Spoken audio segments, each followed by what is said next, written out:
లెక్కలేనన్ని సార్లు ఆయన మీద మనం ఆయాసపడినా ఒక్కసారి కూడా ఆయన మన మీద ఆయాసపడలేదు. లెక్కలేనన్ని సార్లు ఆయనకు మనం వీపు చూపించిన ఒక్కసారి కూడా ఆయన మనకు వీపు చూపించలేదు. లెక్కలేనన్ని సార్లు మనం మౌనంగా ఉన్నా ఆయన ఒక్కసారి కూడా మన విషయంలో మౌనంగా లేడు. అనేక సందర్భాల్లో మనకు శ్రమలు వచ్చినప్పుడు భయపడిపోతాం, బెంబెలెత్తిపోతాం. అన్నీ నాకే వచ్చేయంటి, మిగతా వాళ్ళు బాగున్నారే, నేనే ఈ శ్రమలు భరించలేకపోతున్నాను, ఇవన్నీ నా మీదకి ఏక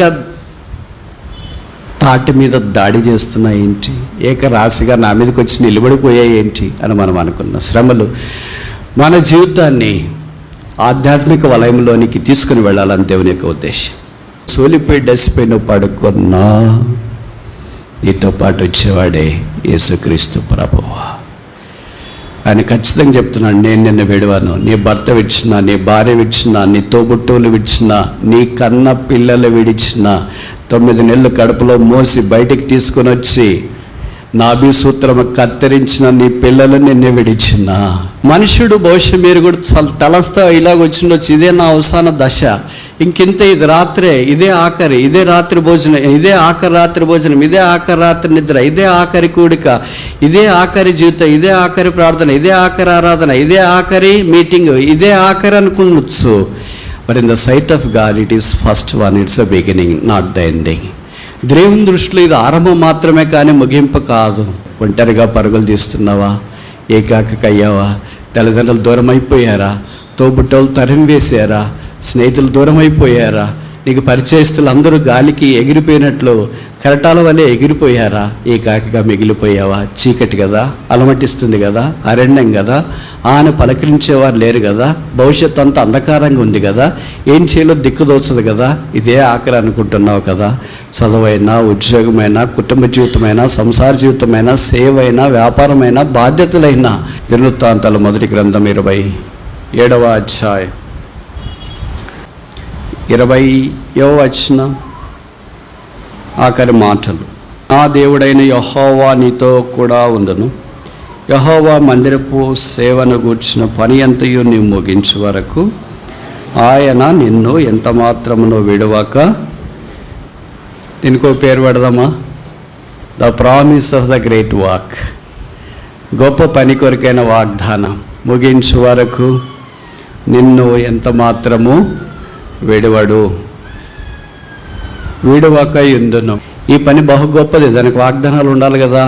వాగ్దానం లేకుండా సాధారణంగా మనం ముందుకు పోతే నిరుత్సాహ పరిస్థితులు, కృంగదాలు వచ్చినప్పుడు వెనకం చేసే అవకాశం ఉంది కదా.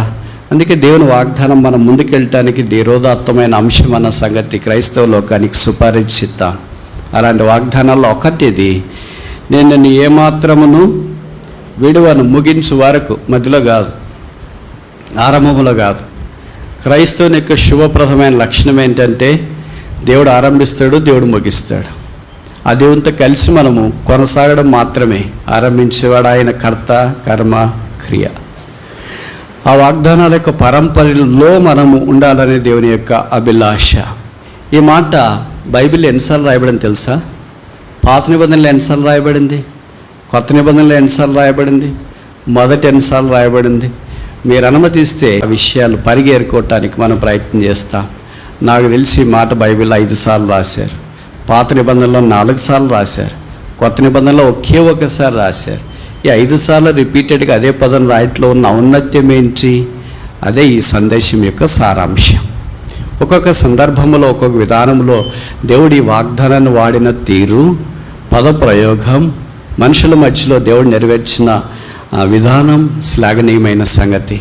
మొదటి వాగ్దానం మనకు ఆదికాండం 28వ అధ్యాయం యాకోబు విషయంలో కనిపిస్తుంది. జెనసిస్ చాప్టర్ 28 15వ వచనం అనుకుంటా. జెనసిస్ చాప్టర్ 28 verse 15 మొదటిసారి మాట రాయబడిన స్థలం ఇది. ఇదిగో నేను నీకు తోడయుండి నీవు వెళ్ళు ప్రతి స్థలమందు నిన్ను కాపాడుచు ఈ దేశమునకు నిన్ను మరలా రప్పించదును. నేను నీతో చెప్పినది నెరవేర్చే వరకు నిన్ను విడువను. I will not leave you although you leave me. Condition అది. మీరు నన్ను విడిచిపెట్టినా నేను మిమ్మల్ని విడిచిపెట్టిన. This is the bond of the cross of Jesus Christ. యేసు ప్రభు యొక్క శిలువ బంధం ఇది. యాకోబుతో దేవుడు చెప్తున్న మాట, ఈ సంగతి మనకు బాగా పరిచయం కదా. అప్పుడు యాకోబు వయసు 77 సంవత్సరాలు, పెళ్లి కాలేదు. ఈ మాట చెప్తే షాక్ అవుతారు మీరు. 77 ఏళ్ళకి మనం అసలు అంతా అయిపోయి ఉంటుంది, ఇంకా కాడికి కాళ్ళు చెప్పుకొని రెడీగా ఉంటాం, ప్రభువా నీవే అని. కానీ 77 ఏళ్ళకి ఇంకా అప్పుడు ఆరంభము. బెర్షెబా నుండి హారాన్ వైపు పరుగులు తీస్తున్నాడు. బహుశా 1000 కిలోమీటర్ పైబడి ఉండొచ్చు. కనుక అలాంటి పరిస్థితుల్లో దేవుడు ఆయన్ని కరుణించి, ఓ దినాన భవిష్యత్తు మొదటి రోజు అయిండొచ్చు, యూదులు 20 మైళ్ళు నడుస్తారు ఒక రోజుకి, అంటే దాదాపు 30 కిలోమీటర్లు నడుస్తారు ఆరోగ్యవంతులైతే. ఆ తర్వాత శరీరం అలసిపోతే ఒక దగ్గర పడుకుంటారు. బహుశా ఆయన మొదటి రోజు అలాగే నడిచినాడేమో, అలసిపోతే ఒక అరణ్యంలో లేకపోతే ఒక అడవి ప్రాంతంలో ఒక రాయి తలగడగా చేసుకుని, తలగడ ఆయనకు అవసరం అనుకుంటా. మీకు తెలుసు కదా, కొంతమందికి తలదిండి లేకపోతే నిద్ర పట్టదు, కొంతమందికి తలదిండి ఉంటే నిద్ర పట్టదు. రకరకాల మనుషులు ఉంటారు. ఆయన రాత్రిని తలగడగా చేసుకొని పడుకోవడం ఆరంభించినాడు. ఎంత బాగా పడుకున్నాడంటే చాలా డీప్గా పడుకున్నాడు. అంత నిద్ర ఎలాగొచ్చిందో నాకు అర్థం కాదు. మామూలుగా 50 ఏళ్ళు దాటిన తర్వాత మీకు తెలుసు కదా, నిద్రపోవటానికి ఆపుసోపాలు పడుతూ ఉంటాం. కొంతమంది నిద్ర మాత్రలు వేసుకుంటారు, ఇంకా కొంతమంది ఒక ట్యాబ్లెట్ వాడతారు. ఏం వాడతారంటే, ఎక్కడైనా నేను ఇలాగ మీటింగ్స్కి వెళ్ళిన తర్వాత మీటింగ్ అయిపోయి వాళ్ళని కలవటానికి వెళ్తే, బ్రదర్ మీ వర్తమానాలు మేము రోజు యూట్యూబ్లో ఉంటాం బ్రదర్ అంటే, థ్యాంక్ యూ అక్క, థ్యాంక్ యూ బ్రదర్ అని చెప్తా ఉంటా. మీకు ఎలాగ టైం ఉంది బ్రదర్, ఇంత బాధ్యతలు ఉన్నాయి, ఇన్ని ఉద్యోగాలు చేస్తారు, పిల్లలు, సంసారం, పరిశ్రమలో. ఏం లేదు బ్రదర్, రాత్రిపూట పడక మీద పడుకున్నప్పుడు నిద్ర పట్టదు కదా, యూట్యూబ్లో మీ వాక్యం ఆన్ చేసుకుంటే నిద్ర ఎప్పుడూ వచ్చింటుంది కదా. సో నా మెసేజెస్ కూడా స్లీపింగ్ పిల్స్గా పనిచేస్తున్నాయి. ప్రభుకు స్తోత్రాలు. నిద్రన్న అలాగన్నా ఉండి. కనుక సాధారణంగా 50 ఏళ్ళు దాటితే నిద్ర అనేది చాలా కష్టం. ఈ 70 ఏళ్ళలో అందులో మామూలుగా మనమంతా ప్రశాంతమైన వాతావరణం కూడా లేదు. అన్న వెనక నుండి తరంతున్నాడు. అమ్మ వెళ్ళిపో అని చెప్పింది. నాయన ఏంటో నన్ను ఇలాగ చేసేవు అన్నాడు. ఇంట్లో నెమ్మది లేదు. ప్రాణం అరిచేతిలో పట్టుకున్నాడు. ముందుకెళదామంటే మా అమ్మగారికి ఏమి స్మార్ట్ ఫోన్ లేదు మెసేజ్ పంపించడానికి. పరిచయం ఉన్నవాళ్ళు ఎవరు లేరు. ఎన్ని వేల కిలోమీటర్లు, 1000 కిలోమీటర్లు ఎలాగ ప్రయాణం చేయాలా, ఏమైతేనో భవిష్యత్తే లాస్ట్ అని అనుకున్నాడేమో. అందుకనే లాస్ట్ రోజు ఆఖరిగా బాగా నిద్రపోదామని అనుకున్నాడేమో. What was his last day has become a first day in the sight of God. మనుషుడు బహుశా మీరు కూడా తలస్తా ఇలాగ వచ్చిండొచ్చు, ఇదే నా అవసాన దశ, ఇంకింత, ఇది రాత్రే, ఇదే ఆఖరి, ఇదే రాత్రి భోజనం, ఇదే ఆఖరి రాత్రి భోజనం, ఇదే ఆఖరి రాత్రి నిద్ర, ఇదే ఆఖరి కూడిక, ఇదే ఆఖరి జీవితం, ఇదే ఆఖరి ప్రార్థన, ఇదే ఆఖరి ఆరాధన, ఇదే ఆఖరి మీటింగ్, ఇదే ఆఖరి అనుకోవచ్చు. But in the sight of God it is first one, it's a beginning, not the ending. దేవుని దృష్టిలో ఇది ఆరంభం మాత్రమే కానీ ముగింపు కాదు. అందుకే దేవుడి యాకోబునకు ఆ రాత్రి కలలో ప్రత్యక్షమైనట్లు వాక్యంలో మనం గమనిస్తున్నాం. యాకోబుతో దేవుడు మాట్లాడటానికి నిచ్చెన ఏర్పాటు చేసి నిచ్చెన పైనుండి నిలిచి దేవుడు యాకోబుతో మాట్లాడాడు. నేను అంటే ఈ వాక్యం చదివినప్పుడు అనుకుంటా, బహుశా యాకోబు నిద్రపోయేటప్పుడు కూడా, ప్రభువా చాలా అలసిపోయాను, మా అన్నయ్య వెనక నుండి వస్తాడేమో, చంపుకోకుండా నా చుట్టూ దేవతలను కాపుంచు అని ప్రార్థన చేసుకుని పడుకున్నట్లు కూడా వ్రాయబడలేదు. మరి మనం అలా ఊహించుకోలేము, ఎందుకంటే దేవునితో ఆయనకి ఇంకా అంత అటాచ్మెంట్ రాలేదు. కానీ దేవుడు ఆయన దర్శించడానికి ఇష్టపడ్డాడు. ఒంటరిగా పరుగులు తీస్తున్నావా, ఏకాకయ్యావా, తల్లిదండ్రులు దూరం అయిపోయారా, తోబుట్టోళ్ళు తరిం వేశారా, స్నేహితులు దూరం అయిపోయారా, నీకు పరిచయస్తులు అందరూ గాలికి ఎగిరిపోయినట్లు కెరటాల వల్లే ఎగిరిపోయారా, ఏకాకిగా మిగిలిపోయావా? చీకటి కదా, అలమటిస్తుంది కదా, అరణ్యం కదా, ఆయన పలకరించేవారు లేరు కదా, భవిష్యత్తు అంతా అంధకారంగా ఉంది కదా, ఏం చేయాలో దిక్కుదోచదు కదా, ఇదే ఆఖరి అనుకుంటున్నావు కదా. చదువైనా, ఉద్యోగమైనా, కుటుంబ జీవితమైనా, సంసార జీవితమైనా, సేవైనా, వ్యాపారమైనా, బాధ్యతలైనా బహుశా యాకోబు వలె చీకట్లో ఉంటే నీతి సూర్యుడు ఉదయించకుండా మానాడు. అలాగే చీకట్లో ఉన్న మానవ జాతి అంతటినీ నీతి సూర్యుడు వదిలేసింటే, యేసుప్రభు వదిలేసింటే, ఇది నేను ఇక్కడ ఉండను, వీళ్ళు చాలామంది ఇక్కడ ఉండరు అనుకుంటా. అనేకసార్లు మనం ప్రార్థన చేయకపోయినా ఆయాసపడి విసిగిపోయి, ఇంకేం దేవుళ్ళు, ఏం ప్రార్థన చేయాలి, ఏం మందిరంకి వెళ్ళాలి, ఏం బైబిల్ చదవాలా, ఇన్ని రోజులు చదివిన దానికి ఏం ఫలితం ఉంది, సేవ చేసిన దానికి ఏం ఫలితం ఉంది, దేవుని కొరకు జీవించిన దానికి ఏం ఫలితం ఉంది, ఓడిపోయిన నాకంటే ఇరుగు పొరుగు చాలా బాగున్నారు, వాళ్ళు అంత మందిరానికి రారు, బైబిల్ చదవరు, ప్రార్థన చేయరు, క్రమంగా దేవుని గురించి సువార్త ప్రకటించరు, వాళ్ళే బాగున్నారు, నాకు ఇది ఎందుకు చేయాలలే, నేనెందుకు ఇలాగ దైవికమైన మార్గాల్లో వెళ్ళాలి అని సోలిపోయి డసిపోయి నువ్వు పడుకున్నా. నీతో పాటు వచ్చేవాడే యేసుక్రీస్తు ప్రభువు. ఆయన ఖచ్చితంగా చెప్తున్నాడు, నేను నిన్ను విడవను. నీ భర్త విడిచినా, నీ భార్య విడిచినా, నీ తోబుట్టువులు విడిచినా, నీ కన్న పిల్లలు విడిచినా, 9 నెలలు కడుపులో మోసి బయటికి తీసుకొని వచ్చి నాభి సూత్రము కత్తిరించిన నీ పిల్లలు నిన్ను విడిచినా, సిలువలో నీ కొరకై వ్యసనాక్రాంతుడిగా వ్యాధిని అనుభవించిన వాడుగా వేలాడదీయబడిన యేసు విడివాడు. ఇది యాత్ర, ఇది ఆరంభం మాత్రమే. యాకోబుని నన్ను విడిచిపెట్టినారా, ఇంకా నా జీవితం ఇంత ఇలాగైపోయింది. మీరు ఊహించుకోగలరా? సమస్త మనుషులన్నీ సేరదీసి వదిలేస్తే ఒకే ఒకడు బేతేలైన స్థలంలో రాత్రి పడుకొని ఉంటే, do you believe that this single man who was left by all the people and become an insignificant person will become a nation?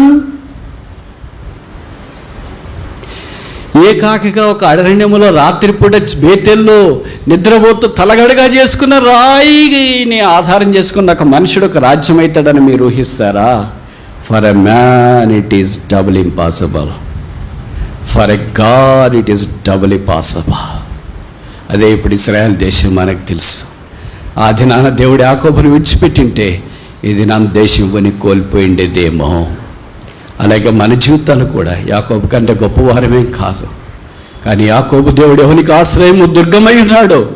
ఎవడు యాకోబు దేవుని మీద ఆనుకునో మనసు పెట్టుకునో వాడు ధన్యుడని బైబిల్లో రాయబడింది. ఎందుకంటే ఆయన విడవను ఎడబాయని దేవుడు. ఎన్నిసార్లు ఆయన విడిచిపోయామో, చీకటి వచ్చిందని, ఇతరులు నన్ను విడిచిపెట్టారని, పరిస్థితులు మారిపోయాయని, జీవితం నాది ఇంతే అని నీవు అనుకుంటున్నావా? ఇదే ఆఖరి, ఈ కొత్త మాసంలోనికి వచ్చిన ఇంకే కాదు, ఆఖరి కాదు, ఇది అంతం కాదు, ఇది ఆరంభం మాత్రమే. నేను ఈ మాటలు చెప్తున్నా, మీరు అనొచ్చు ఆరంభమే ఇన్ని కష్టాలైతే, ఆరంభమే చీకటి అయితే, ఆరంభమే ఏకాకైతే, ఆరంభమే తల్లిదండ్రుల ద్వారా విడిచిపెట్టబడితే అంతమేంటి? యాకోబు యొక్క అంతం నాకంటే మీకు బాగా తెలుసు. He had a royal funeral. ఆదికాండం 50వ అధ్యాయంలో ప్రధానమంత్రి వచ్చి ఆయన మీద పడి ఏడ్చాడు, కన్నీటితో ఆయన అభిషేకించినాడు. తలగడగా రాయి పెట్టుకోవటానికి కూడా రాయి దొరకని ఒక యాకోబు ప్రధానమంత్రి ద్వారా భూస్థాపన కార్యక్రమం. ఎలాగంటే డాక్టర్లు వచ్చి ఆయనకు మొట్టమొదట ఎంబాంబింగ్ చేసినట్లు వాక్యంలో మనం చూస్తున్నాం. ఒక పరుగులు తీసే వ్యక్తి దగ్గరికి డాక్టర్ల టీమా, ఒక పరుగులు తీసిన వ్యక్తి కుమారుడు ఒక ప్రైమ్ మినిస్టరా, ఒక పరుగులు తీసుకునే మనిషి దగ్గరికి వచ్చి కొన్ని లెక్కింప సఖ్యము కానీ సైన్యం ఒక భూస్థాపనక. ఆదికాండం 28వ అధ్యాయమే భూస్థాపన అనుకున్నాడు ఆయన. కాదు, 50వ అధ్యాయము. There is a long way to travel. ప్రయాణం చేసేది ఇంకా చాలా ఉంది. ఆ తర్వాత ముందుకెళ్ళటానికి మనం ప్రయత్నం చేయక మునుపు ఏమో మీ ఊర్లో చెప్తానే ఉంటే నాకు టైం అయిపోతూ ఉంటుంది. ఫాస్ట్గా పెట్టేశారా ఏంటి? మొదటి పాయింట్కి అర్ధగంట అయిపోయింది, ఇంకెప్పుడు చెప్పాలి 5 పాయింట్లు. నేను టీచరు ట్రై చేస్తున్నాను. నా అలాంటి టీచరే మేనేజ్ చేయలేకపోతే టైం, ఇంకా సామాన్యమైన వాళ్ళు ఎలాగ మేనేజ్ చేస్తారని. సరే, ఇప్పుడు మన భాగానికి వస్తే యాకోబు 70 ఏళ్ళప్పుడు అలాగే వెళ్ళాడా? సరే, దేవుడు ఆయనతో మాట్లాడాడు. మామగారి దగ్గరికి వెళ్ళాడు. 20 ఏళ్ళు అక్కడ పనిచేసినాడు. అప్పుడు 97 ఏళ్ళ వయసు. అప్పుడు పిల్లలు అంతా family all settled in 20 long years. ఇప్పుడు 97 ఏళ్ళ తర్వాత దేవుడి దగ్గరికి తిరిగి వచ్చినాడు. ఆదికాండం 32వ అధ్యాయం. దేవుడు ఆయన దర్శించినాడు. ఎబ్బోకు రేవు దగ్గర బైబిల్లో రాయబడిన జాకబ్ వాజ్ లెఫ్ట్ అలోన్. వెళ్ళేటప్పుడు ఒంటరిగా వెళ్ళాడు, వచ్చేటప్పుడు కూడా ఒంటరిగానే విడిచిపెట్టబడ్డాడు. ఈ వాజ్ నాట్ అలోన్ బట్ ఈ వాజ్ లెఫ్ట్ అలోన్. ఈ మాట మీరు గుర్తుపెట్టుకోవాలి. ఈ వాజ్ నాట్ అలోన్ అంటే ఒక్కడిగా ఉన్నాడని కాదు అర్థం. He was left alone. Left alone అంటే others have departed from him. ఆయన ఇద్దరు నుండి తన దగ్గర ఉన్న వాళ్ళు ఆయనే పంపించి వేసినాడు. ఇప్పుడు ఆయన ఒక్కడే ఉన్నాడు. రాత్రి దేవునితో పెనుగులాడాడు. 28వ అధ్యాయంలో ప్రత్యక్షమైన దేవుడు 32వ అధ్యాయంలో ఆయనకు ప్రత్యక్షమయ్యాడు. అప్పుడు ఆయన వయసు 97 సంవత్సరాలు. నాకు తెలిసి ఆయన 147 సంవత్సరాలకు ప్రభు పరమపదించినాడు అన్న సంగతి తెలుసు. అంటే ఖచ్చితంగా స్థూలంగా చెప్పాలంటే దేవుడితో ఆయన నడక 50 సంవత్సరాలు. ఒక వ్యక్తి దేవుడితో 50 సంవత్సరాలు నడిస్తే, ఇంత గంభీరమైన బైబిల్లో అంత సుస్థిరమైన స్థానం సంపాదించుకొని భూమి మీద ఒక రాజ్యాన్ని ఏర్పాటు చేస్తే, మనం రక్షణ పొంది 10 ఏళ్ళు, 20 ఏళ్ళు, 30 ఏళ్ళు, 40 ఏళ్ళు, 50 ఏళ్ళు కూడా అయిపోయిన వాళ్ళు కొంతమంది ఉన్నాం కదా. మరి ఏంటి అలకలేదు బెలుకులేదు? యాకోబు చనిపోయిండొచ్చు, యాకోబు దేవుడు చనిపోలేదుగా. యాకోబు అంత బలాఢ్యులు కాకపోవచ్చు, కానీ యాకోబు దేవుడు బలాఢ్యుడేగా. యాకోబు అంత డెడికేషన్ మనకు లేకపోవచ్చు, కానీ యాకోబు దేవుడు వాస్తవుడేగా. నాకు చాలాసార్లు ఇదే బాధ వేస్తుంటుంది. రాత్రి నిద్రపోకుండా ఆలోచిస్తున్నప్పుడు, ప్రభు, ఒక మనిషి 50 ఏళ్లలో ఎన్ని అధ్యాయులు ఆయన కొరకు రాయబడ్డాయి, పాత నిబంధనలు, కొత్త నిబంధనలు. ఇప్పుడు ఏ మందిరానికి వెళ్ళినా ఖచ్చితంగా ఒక మనిషి ఉంటాడు యాకోబు అనే పేరు. ఖచ్చితంగా ఒకటి. ప్రపంచంలో కోట్ల మంది ఉంటారు. One man walked with God for 50 years and he became multiplied person. ఇది సాధ్యమా? సాధ్యమని బైబిల్ చెప్తుంది. మన జీవితంలో సాధ్యం కావట్లేదేంటి? 50 ఏళ్ళు ఎంత నడిస్తే ఇంత ప్రభావితం చూపిస్తే మనం సగం వేసుకుందాం. 25 ఏళ్ళు నడిచినాం అనుకో, దీంట్లో సగమని ఉండాలి కదా, సగం వద్దులే, పావని ఉండాలి కదా, పావు వద్దులే, 1% అని ఉండాలి కదా, 1% వద్దులే, పాయింట్ పీపీటీ అన్న ఉండాలి కదా, పీపీటీ కూడా వద్దులే, పీపీఎం అన్న ఉండాలి కదా. ఏది లేకుండా ఎలాగుంటున్నాం ఇంత నిశ్చేష్టలముగా? Is God dead? యాకోబు దేవుడు చనిపోయాడా? యాకోబును మాత్రమే వాడుకొని వదిలేసాడా? No, is alive today. ఇంకా ఇది నాన్న సజీవుడై ఉన్నాడు. ఆయన అన్నాడు కదా, lo I was dead but yet I'm alive.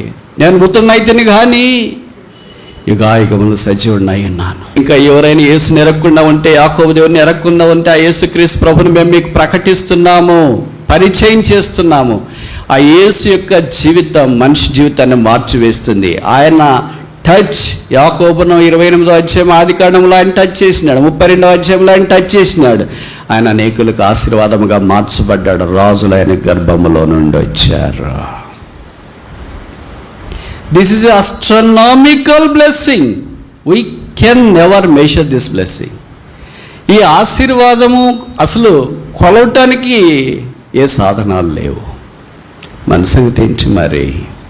అంటే నేను భౌతికమైన ఆశీర్వాదాల గురించి మాట్లాడట్లేదు, ఆత్మీయమైన ఆశీర్వాదాల గురించి మాట్లాడతాను. ఇంకా రక్షణ పొందకపోతే, బహుశా అలాగే ఉంటే, ప్రభువైన యేసునందు విశ్వాసం ఉంచుము, రక్షణ పొందాం, పాపక్షమాపణ, మారు మనసు పొందాం. బహుశా నువ్వు దైవ సేవకుల పిల్లోళ్ళే ఉండొచ్చు, సంఘ పెద్దల పిల్లోళ్ళే ఉండొచ్చు, సండే క్లాస్ టీచర్స్ పిల్లలే ఉండొచ్చు. ఇలాంటి వాళ్ళు చాలామంది ఈ దినాల్లో రక్షణ పొందుకుండా ఉన్నారు. ఎందుకంటే వాళ్ళు చెప్పే కారణాలు మాకు తెలిసే, వాళ్ళ సంగతులంతా సేవకుడి సంగతి తెలుసు, ఎల్డర్స్ సంగతి తెలుసు, బోధకుల సంగతి తెలుసు, టీచర్ల సంగతి తెలుసు, అందరి సంగతి తెలుసు. నీకేం లాభం? నీ సంగతి తెలుసుకో. Know yourself first. There is no meaning in knowing the lifes of others if you do not know the life of yourself. నీ జీవితాన్ని నువ్వు ఎరగకుండా మిగతా ప్రపంచం యొక్క ప్రజలందరి జీవితాలు నీకు తెలిస్తే నీకేం లాభం లేదు. You have information but no illumination. What fun you have if only you have information of all the people but no illumination of the Holy Spirit. మందిరంలోని విశ్వాసులందరి యొక్క ఇన్ఫర్మేషన్ నీ అరచేతిలో పెట్టుకుంటే నీకేం ఉపయోగము? పరిశుద్ధాత్మ దేవుని యొక్క ఇల్లుమినేషన్, ప్రకాశం హృదయంలో లేకుండా ఉంటే ఇవన్నీ ఓ దినాన్ని మాడపడుకున్నప్పుడు అక్కడికి రాదు. నరులారా రండి అని ప్రభు యొద్ద నుండి పిలిపి వచ్చినప్పుడు, ఈ లోకాన్ని విడిచిపెట్టి వెళ్ళేటప్పుడు, ప్రభు ఇన్ఫర్మేషన్తో వస్తున్నా. No need, stay back there, leave all the information, come all alone, stand before me. ఒక్కడివే వచ్చి ఇక్కడ నిలబడు. కొంతమంది అంటారు, నాకు దేవుని గురించి ఇంకా బాగా తెలియదు, అంత పూర్తి తెలుసుకున్న తర్వాత నేను దేవుడిని నమ్ముకుంటా. ఓ మనిషి, అసలు నీకు అర్థమవుతుందా దేవుడు అంటే? నువ్వు ఏదో బీటెక్ అది ఇది చదివేసినంత మాత్రం నువ్వు ఎంత చదివినట్లు ఫీల్ అయిపోతున్నావేంటి? దేవుని గురించి నువ్వు అంత తెలుసుకుంటావా? అసలు నిన్ను గురించి నీకేం తెలియదు. నువ్వు పైనుండి కిందాకి ఎంత ఎత్తున్నావో తెలుసా? ఎంతలా ఉన్నావో తెలుసా? ఎన్ని కణాలు ఉన్నాయో తెలుసా? ఎన్ని ఎముకలు ఉన్నాయో తెలుసా? ఎలాగ నీ శరీరం మెటబాలిక్ యాక్టివిటీ పనిచేస్తుందో తెలుసా? నీలో ఏమీ తెలియకుండానే, నిన్ను నువ్వే తెలియకుండానే ఇలాగ బతుకుతున్నావేంటి? ఉదాహరణకి డాక్టర్లు అనుకోండి, 7 ఏళ్ళు వాళ్ళు చదువుతారండి. పీజీకి వచ్చేటప్పటికి ఇంకా సూపర్ స్పెషాలిటీ ఇంకో 2 years, మొత్తం 9 ఏళ్ళు 10 ఏళ్ళు చదువుతారు. మనకు బాగలేదని పోతే ఏం చేస్తారు? ఈ 5 అడుగుల మనుషుల్ని అన్ని స్కాన్లు అన్నీ చేసిన తర్వాత చివరికి వారు తేల్చేది ఏంటి? ఎవరైనా డాక్టర్లు ఉంటే ఏమనుకోవద్దండి, మీరంటే నాకు వల్లమాలిన అభిమానం. నా మీద ఒక నెగిటివ్ కామెంట్ ఏంటంటే, మీరు మనుషుని చాలా చిన్నగా చిత్రీకరిస్తారు బ్రదర్ అంటారు. ఇది నేను కాదు చిత్రీకరించేది. దేవుని గురించి చెప్పినప్పుడు మనిషి ఆటోమేటిక్గా చిన్నగా అయిపోతాడు. ఇప్పుడు ఇక్కడ గీటి గీసినాను, ఇది పెట్టినా ఇది చిన్నగా కనిపిస్తుంది, ఎందుకంటే అది పైన ఉంది కనుక. ఎవరు ఏంటి దీన్ని చిన్నది చేయలేదు, దీనికంటే పెద్దది పైన వచ్చింది. అలాగే మనం ఇంతే ఉన్నాము. దేవుని గురించి పెద్దగా వచ్చేటప్పుడు మనం ఏం కనిపిస్తాం? Automatic we become molecules and atoms. మనం అణువులు పరమాణువులుగా కనిపిస్తున్నాం. అందుకే ఒక మనుషుని గురించి తెలుసుకోవటానికి 10 ఏళ్ళు చదివితే ఇంకా సిటీ స్కాన్లు, ఆ స్కాన్లు, ఈ స్కాన్లు అన్నీ పెట్టిన తర్వాత చివరికి తెలియ పదార్థం ఏంటంటే ఏమి లేవు, అన్నీ నార్మల్గా ఉన్నాయి, మీకు స్ట్రెస్ ఎక్కువైపోయింది, బాగా రెస్ట్ తీసుకోండి, వైటమిన్స్ వాడండి, తిని పడుకోండి, అంతా మీరు సెట్ అయిపోతారు. మీకు ఏమైనా బాధలు ఉన్నాయా? తెలుసు కదండి. ఒక డాక్టర్ 10 ఏళ్ళు చదివితేనే నువ్వు ఎక్కడున్నావు ఏం కథ నేను తెలుసుకోలేకపోతుంటే, నువ్వు 4 ఏళ్ళు బీటెక్ చదివి 2 ఏళ్ళు పీజీ చేసి నువ్వు తెలుసుకోవట్లేదే.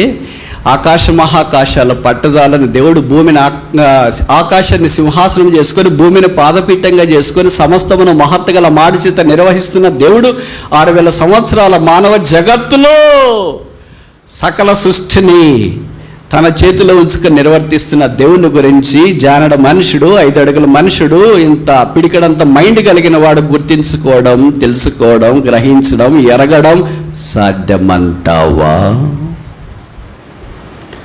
మరి నేను దేవుని గురించి తెలుసుకోకపోతే దేవుని గురించి ఎలాగ నమ్మాలండి? అరాకొర ఆయన గురించిన సంగతులు మనకు తెలియపరచబడ్డాయి. మనం ఆయన గురించి విన్నది చాలా మెల్లని, మధురమైన, మృదువైన స్వరం, అది ఆయన సిలువ. క్రైస్తవ్యం అంటే it's not to explain but to experience. Christianity is not to explain but to experience. క్రైస్తవం అంటే వివరించేది కాదు, అనుభవించేది. అదే యేసు యొక్క సిలువ యందు విశ్వాసం ఉంచి పాపక్షమాపణ పొంది మారు మనసు పొంది ఆధ్యాత్మికమైన జీవితంలోనికి రావాలని ప్రభువు నిన్ను కోరుతున్నాడు. ఆ యేసు నీకొద్దా? ఆ రక్షకుడు వద్దా?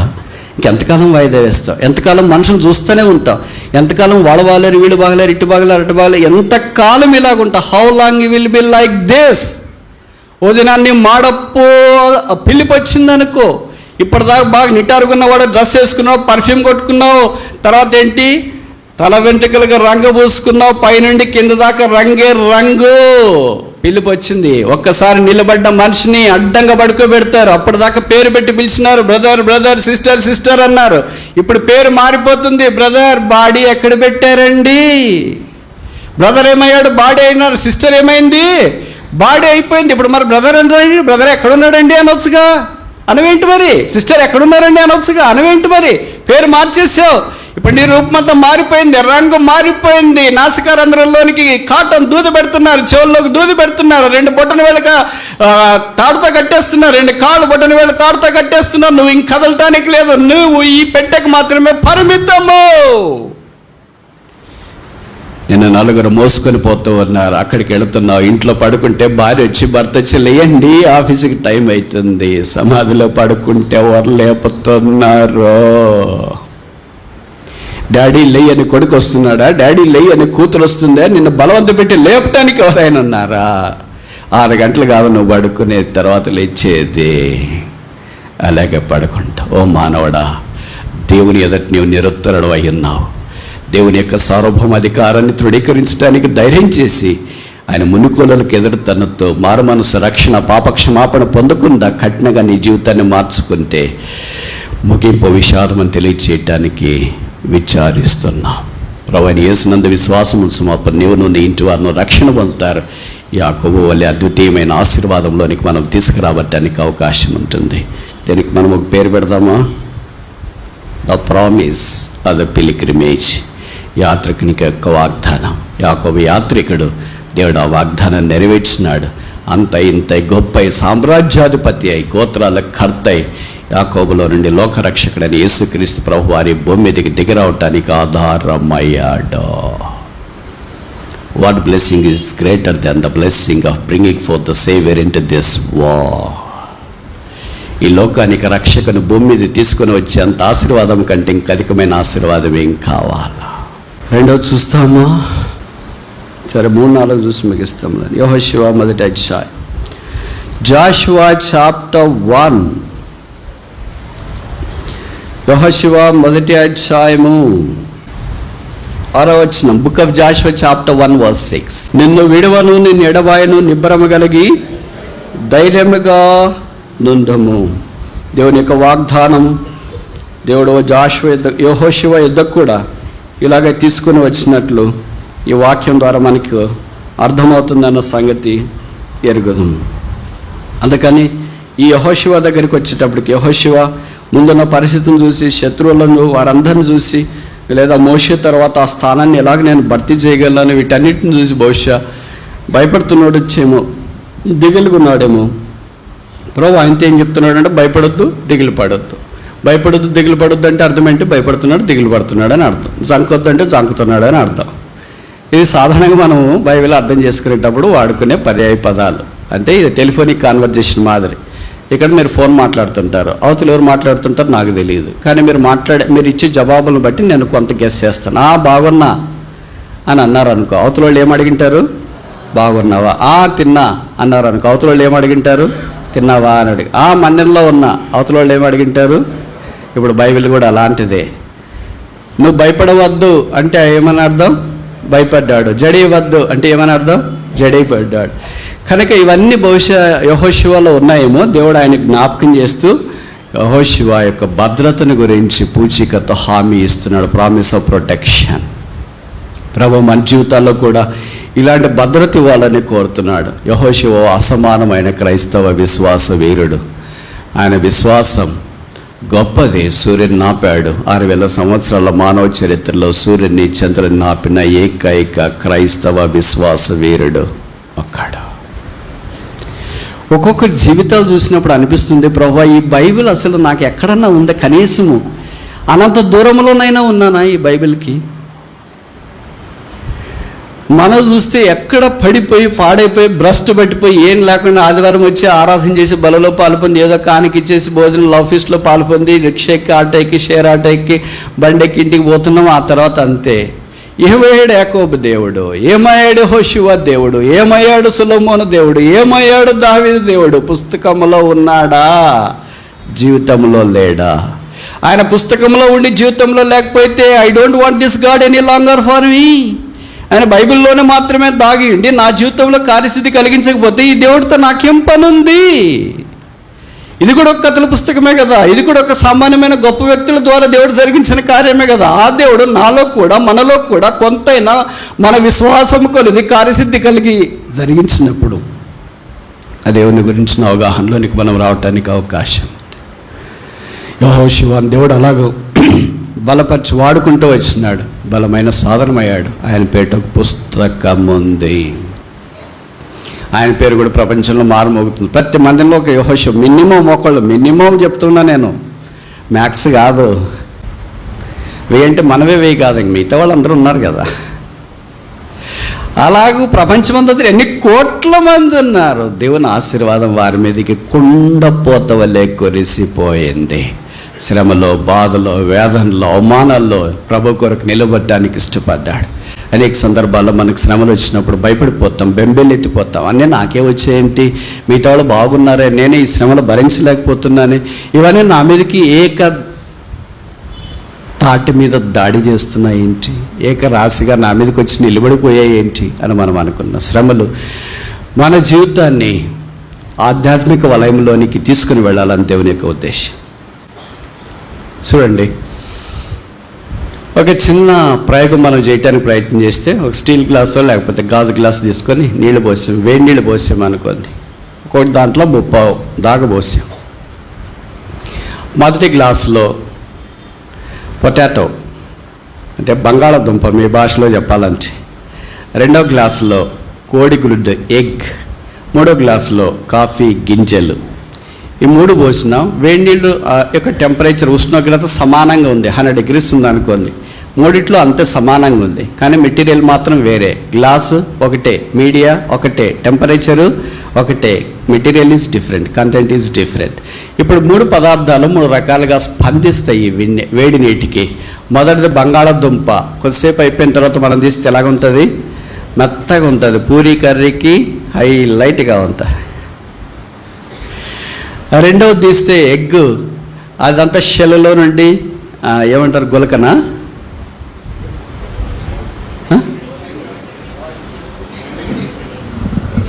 షెల్ని ఏమంటారంటే బాయిల్డ్ ఎగ్ అంటారంటే, పెంకు. Very good. ఆ పెంక్ అంటే అటు ఇటు అక్రమాకారంగా చీలింటుంది, అమీబావాలే. దాంట్లో ఉండే తెల్ల సొమ్ము బయటికి ఉవ్వి అందవిహీనంగా కనిపిస్తుంది. మన పిల్లలకి ఇచ్చిన అదే ఎగ్ ఉంది, బాయిల్డ్ ఎగ్ తినంటే దాన్ని చూసిన తర్వాత నువ్వే తిను. ఇందులో బాయిల్డ్ ఎగ్ అంటే ఆ బాయిల్డ్ ఎగ్ అందుకే చెప్తున్నాను కదా నువ్వే తినని. పిల్లలు చాలా చూసీగా ఉంటారు, నాకంటే మీకు బాగా తెలుసు కదా. అందుకే అది అక్రమాకారంగా ఉంటుంది. అలా కాకుండా మామూలు బాయిల్డ్ ఎగ్ అయితే పిల్లలు తినడానికి ఎవరు తినడానికైనా రెడీగా ఉంటుంది. మూడోది కాఫీ గింజల దగ్గరికి వస్తే ఆ గింజలన్నీ నీళ్ళల్లో బాగా మరిగిపోయి మంచి కాఫీ ప్రియులకు ఆకట్టుకునేటట్లు నోరు ఊరేటట్టు వాసన వస్తుంది. విశ్వాసులు 3 రకాలు ఉంటారు శ్రమలకు. మొదటి రకం ఏంటంటే శ్రమలు వస్తే బంగాళాదుంప వల్ల మెత్తగా అయిపోతుంది. బ్రదర్ అక్క అయిపోయింది బ్రదర్ తెచ్చి గట్టిగానే చెప్పండి అన్నమాట. ప్రార్థన చేస్తూనే ఉన్నాం అక్క, చెప్పొచ్చు కదా. ఇంకేం బ్రదర్ అంతా అయిపోయింది, ప్రార్థన ప్రభు పిలిస్తే అప్పుడే వాడు బంగాళాదుంప మాదిరి పూర్తిగా మెత్తగా అయిపోతారు. ఇంకా అంతా అయిపోయింది. శ్రమలో ఉంటే మనం బయటికి రాలేమని. సింహబోన్లో నుండి దానిలో బయటికి రాలేదా? వచ్చాడా రాలేదా? చెరసాల్లో నుండి యోసేపు బయటికి రాలేదా? సంఖ్యలలో నుండి పేతురు బయటికి రాలేదా? బైబిల్లో కథలు కదా ఇవి, మన జీవితంలో కాదు కదా. బైబిల్ దేవుడు మన జీవితంలో కూడా ఉన్నాడు. అందుకే బైబిల్లో చాలా వాక్యాలు రాశారు. దాంట్లో ఒకటి ఏంటంటే అగ్ని గుండాన్ని వెళ్ళినా అది నిన్ను కాల్చు, నదులలో బడి వెళ్ళినను నీ మీద పొర్లిపార. వస్తాయి మరి, నదులు వస్తాయి, అగ్ని వస్తుంది, అన్నీ దాడి చేస్తుంటాయి. ఒకేసారి వస్తే అది అవిశ్వాసులకైతే అలాగ రావేమో. మనకు ఒకేసారి దాడి చేస్తాయి. ఒకటి దాని తర్వాత ఒకటి వస్తే భరిస్తాము, అట్లా రావు. శ్రమలు ఎప్పుడు సింగిల్గా రావు, గ్రూప్గా వస్తాయి. సింహం మాత్రమే సింగిల్గా వస్తుంది. శ్రమలకు భయం, సింగిల్గా పోవాలంటే సింహం దగ్గరికి. గ్రూపులుగా వస్తాయి. రోగాలు వచ్చిన గ్రూపులుగా వస్తాయి. ఆయనకి బాగుండదు, ఆవిడికి బాగుండదు, పిల్లలకు బాగుండదు, బంధువులకు పడి ఎవరో ఒకరు చూసుకునే వాళ్ళు ఉండాలి కదా. ఎవరు లేరు, అందరూ మంచం పట్టేసి అలాగే వస్తాయి. మరి ఆ శ్రమలో నిలబడినప్పుడు దేవుడిచ్చే ఆనందం, అతిశయం చాలా గొప్ప. ఇప్పుడు రెండవ రకం ఏంటంటే కోడిగ్రుడ్డులాగా ఆ పెంకని పైన చెప్పారు కదా, వాళ్ళు అక్రమాకారంగా అయిపోతారనమాట. ఏంటి బ్రదర్ సమస్యలు? ఏం దేవుడు ఏమోనండి, మదనికి వెళ్తున్నా, ప్రార్థన చేస్తున్నా, వాక్యం చేస్తున్నా, కానీ అన్ని శ్రమలన్నీ మాకే వచ్చేసాయి. మీరే తెచ్చుకున్నారంట కదా, మేము ఎందుకు తెచ్చుకుంటాం, దేవుడు అనుమతించినాడు మాకు. అబ్బో, ఎట్టు అమీబావాలి. అమీబాకు ఒక డెఫినెట్ ఫామ్ ఉండదు, మీకు తెలుసు కదా. Amoeba is a micro animal and a very primitive animal, rudimentary animal that has no definite preferred shape and form. అలాగే విశ్వాసులు కూడా అలాగే రకరకాలుగా ఎప్పుడు ఎలాగ ఉంటాడో తెలియదు. ఆదివారం ఒక రకంగా, సోమవారం ఒక రకంగా. అలాగే ఏమంటే శ్రమలండి ఎవరికి రాకూడదండి. చివరికి వాళ్ళు ఒక కంక్లూజన్ చెప్తారు, మా శత్రువులకు కూడా రాకూడదండి, మాకు వచ్చినా పర్వాలేదు. అది రెండవ రకం. మూడవ రకం ఏంటంటే కాఫీ గింజల వలె యేసుక్రీస్తు ప్రభువు వలె పరిమళ వాసన వెదజల్లేవారు. యేసు తాను శ్రమ పొందు వారికి సహాయం చేయవాడై ఉన్నాడు. శ్రమ అంత ప్రాముఖ్యమా? శ్రమ అనేది ఒక పాఠశాల, ఒక university, but free education, but nobody wants enrolment. ఇంకోసారి చెప్పనా, శ్రమ అనే ఒక విశ్వవిద్యాలయము ఉచితంగా విద్యను అభ్యసిస్తుంది. దాని వైస్ ఛాన్సలర్ దేవుడు, దాని ప్రిన్సిపల్ యేసుక్రీస్తు ప్రభువు, టీచరు ప్రొఫెసరు పరిశుద్ధాత్మ దేవుడు. క్లాస్ పోయి చూస్తే ఖాళీగా ఉంది, బెంచ్ల్లోనంతా పిల్లలు లేరు. ఏమంటే బిలీవర్స్ వచ్చి చూస్తున్నారు బోర్డు. ఇది ఆడేం రాస్తున్నాడంటే స్కూల్ ఆఫ్ సఫరింగ్ అని పెట్టారు, క్లాస్ రూమ్ ఆఫ్ సఫరింగ్ అని. వచ్చిన వాళ్ళంతా ఇటు తొంగి చూస్తున్నారు, వెళ్ళిపోతారు. ఎవరన్నా ఉన్నారా అంటే ఒకే ఒకడు కూర్చొని ఉన్నాడంటే. ఎవరా అంటే యోబో. నువ్వు సింహం నిజంగా. ఒక్కడే సింగిల్గా కూర్చొని ఉన్నాడు. అందుకే మీరు ఊహిస్తారా, యోబు ఒక బైబిల్ స్టడీ చెప్పలేదు, ఎలాంటి యూట్యూబ్లో ఏం చెప్పలేదు, సేవ అంటే ఫుల్ టైం మినిస్ట్రీలో లేడు, ఒక సండే క్లాస్ లేదు, ఒక వీబీఎస్, ఒక యూత్ క్యాంప్, ఒక మినిస్ట్రీలో పాల్పొందలేదు, తప్పల వాటిలో ఐడ్యలాన్స్లో పాట రాయలేదు, తర్వాత వంట చేయలేదు, ఏం చేయలేదు. ఒకే ఒక శ్రమల గుండా ప్రభు తీసుకుని వెళ్ళటానికి అప్పగించుకున్నాడు. 42 అధ్యాయాలు పరిశుద్ధాత్మ దేవుడు కేటాయించాడు. Is this that important in the sight of the Lord to pass through the sufferings of the Lord? ప్రభు సిద్ధపరిచే శ్రమల గుండా వెళ్ళినప్పుడు దేవుడు అంత ప్రాముఖ్యత ఇస్తాడు. 42 అధ్యాయాలు. ఇప్పుడు నేను చెప్తా, మీరు జవాబు చెప్పండి, సరేనా? సరేనా కాదా? Very good. నెహెమ్యా ఎన్ని నెహెమ్యా గ్రంథంలో ఎన్ని అధ్యాయాలు ఉన్నాయి? 13. నెహెమ్యా కప్ బీరర్ అనగా సూషోను కోటలో పాత్ర అందించేవాడు రాజుకు. అంటే ఇది దాదాపు పిఎంఓ ఆఫీస్లో పనిచేసేంత సమానం. పిఎంఓ ఆఫీస్లో బయట సెంట్రీగా ఉన్నవాడు కూడా చాలా పవర్ఫుల్. ఎందుకు పవర్ఫుల్ అంటే వాళ్ళు చెప్పేది అలాగే చెప్పిన వెంటనే ఏమనుకుంటామంటే చాలా పవర్ఫుల్ కదా అనుకుంటాం. ఆ పిఎంఓనే రోజు చూసే వ్యక్తి అనుకోండి, రోజు ఆయన దగ్గరికి వెళ్ళి మాట్లాడేవాడు, ఇంకెంత పవర్ఫుల్. మరి నెహెమ్యా అలాగే రోజు రాజు దగ్గర కనిపిస్తాడు. కనీసం రోజుకు 3 సార్లు, మన ఇండియన్ కల్చర్ మాదిరి వేసుకుంటే ఉదయం, మధ్యాహ్నము, సాయంకాలం మాదిరి రోజుకు 3 సార్లు పిఎంని కలుస్తుంటే లేదా రాష్ట్రపతిని కలుస్తుంటే, రాజుని కలుస్తుంటే ఆయన ఎంత పవర్ఫుల్ అయిండాలి. అంత పవర్ఫుల్ వ్యక్తి 52 రోజుల్లో గోడలు కడితే 13 అధ్యాయాలు పరిశుద్ధాత్మ దేవుడు కేటాయించినాడు. పక్కనకి వస్తాం. ఎవరు? ఎస్తేరు రాణి గారు. రాణి దేవుని ప్రజలైన వారిని, మిలియన్ల కొద్ది ప్రజలను కాపాడింది. రాజు దగ్గరికి వెళ్ళి నిలబడింది. ప్రభువు కార్యమును నెరవేర్చడానికి శ్రద్ధ చూపింది. ఆమెకి ఎన్ని అధ్యాయాలు కేటాయించాడు పరిశుద్ధాత్మ దేవుడు? 10 అధ్యాయాలు కేటాయించినాడు. తర్వాత 3వ వ్యక్తి దగ్గరికి వస్తాం. దానియేలు. ఆయన ప్రధానమంత్రి, 4 రాజుల పీరియడ్లో ఉన్నాడు. దాదాపు 80 సంవత్సరాలు ప్రభువును సేవించినాడు. ఆయనకి ఎన్ని అధ్యాయాలు కేటాయించినాడు? 12. ఇప్పుడు 3 కలపండి. క్యాలిక్యులేటర్ కావాలా? అంటే Nehemiah plus Esther plus Daniel is less than Job. ఇది ఈక్వేషన్ 1. అర్థమవుతుంది నేను చెప్పే మాటలు. అంటే నెహెమ్యా గ్రంథాన్ని, ఎస్తేరు గ్రంథాన్ని, దానియేలు గ్రంథాన్ని కలిపినా కూడా యోబు గ్రంథం కంటే తక్కువ అధ్యాయాలు ఉన్నాయి. వీళ్ళేమో సన్నబడినోళ్ళు కాదు, మనలాంటి వాళ్ళు కాదు. నెహెమ్యా రాజు దగ్గర ఉన్నాడు, ఎస్తేరేమో రాణి. ఇంకా ఆమె అనుకుంటే చాలా ఏమైనా జరుగుతుంది. 127 సంస్థానాలకి రాణి అంటే తమాష కాదు కదా. తర్వాత దానియేలు దగ్గరికి వస్తే ప్రధానమంత్రి కదా, దేవుని సన్నిధిలో విజ్ఞాపన చేసినాడు, సింహాన్ని నోళ్ళు మూసినాడు కదా. ఇలాంటి గొప్ప వ్యక్తిని గురించి బైబిల్లో ఎన్ని అధ్యాయాలు కేటాయించబడ్డాయి? ఏంటి? 12. ఇప్పుడు మీరు 3 కలిసి ఎన్ని అధ్యాయాలు ఉన్నాయి? 35. ఇంకెన్ని తక్కువ వచ్చినాయి?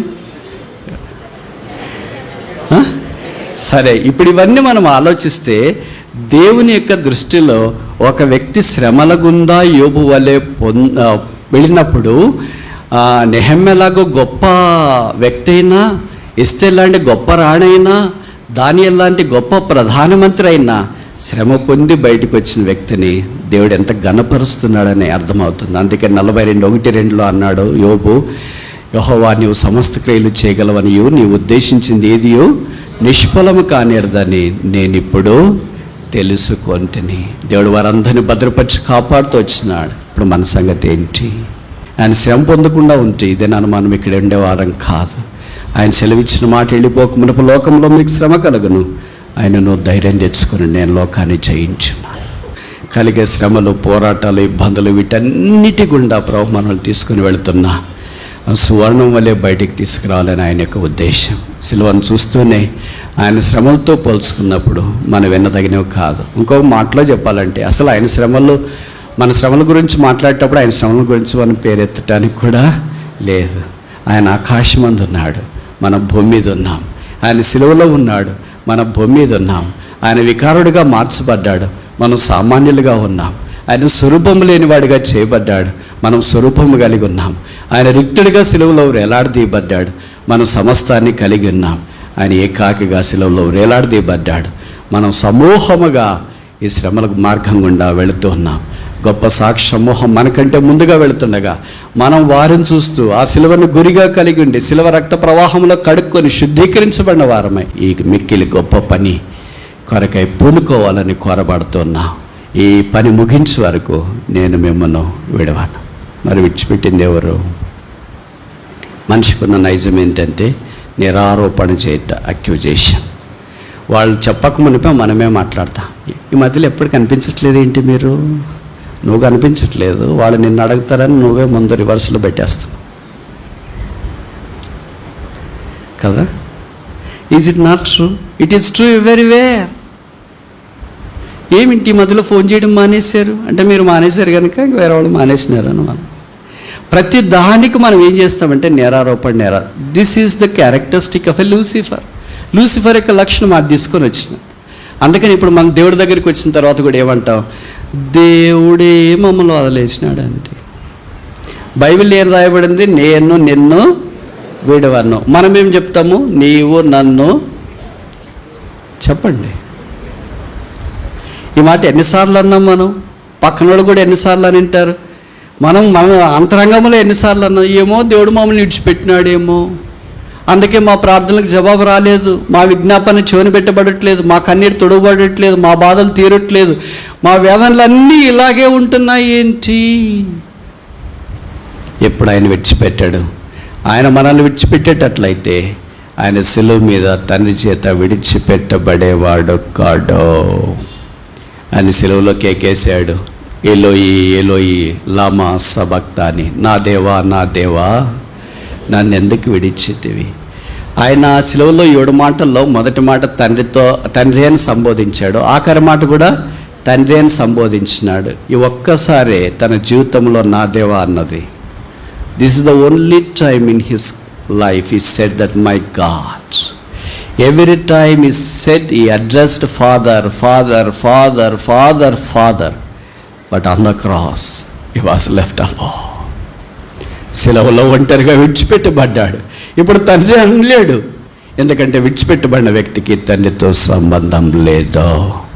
నిత్యత్వం మొదలుకొని నిత్యత్వం దాకా సదాకాలం తండ్రి కుమారుడు ఏకరీతిగా ఉన్నాడు. ప్రియకుమారుడు, ముద్దుల కుమారుడు, ఏకైక కుమారుడు, అద్వితీయ కుమారుడు, జనదే కుమారుడు, దావీదు కుమారుడు, తన యొక్క స్థానంలో ఉన్న కుమారుడు, మహిమను పంచుకున్న కుమారుడు, తర్వాత సింహాసనాన్ని పంచుకున్న కుమారుడు, రాజ్యాన్ని పరిపాలించే ఆ కుమారుణ్ణి తండ్రి శిలువలో పాపముగా చేయబడిన దాన్ని చూచి, శాపగ్రాహిగా మార్చబడిన దాన్ని చూచి ఒక్కసారిగా జీవించాడు. కుమారుడు తన యొక్క శరీరం మీద ఉన్న పాపాన్ని చూసుకోలేదు, తన మోసుకున్న అపరాధాలు చూడలేదు, తన మీద ఉన్న లోకం యొక్క బాధ, వేదన, అవమానం, నింద, ఉమ్మి, రక్త ప్రవాహం ఇవన్నీ చూడలేదు. కానీ తండ్రి చేయవచ్చింది భరించలేకపోయాడు. రోమీలరా ఎందుకు నా మీద ఉమ్మి వేశారని లేదు, ఎందుకు నన్ను సిలువ కొడతారని అనలేదు, ఎందుకు నన్ను కోడాలతో కొడుతున్నారని అనలేదు.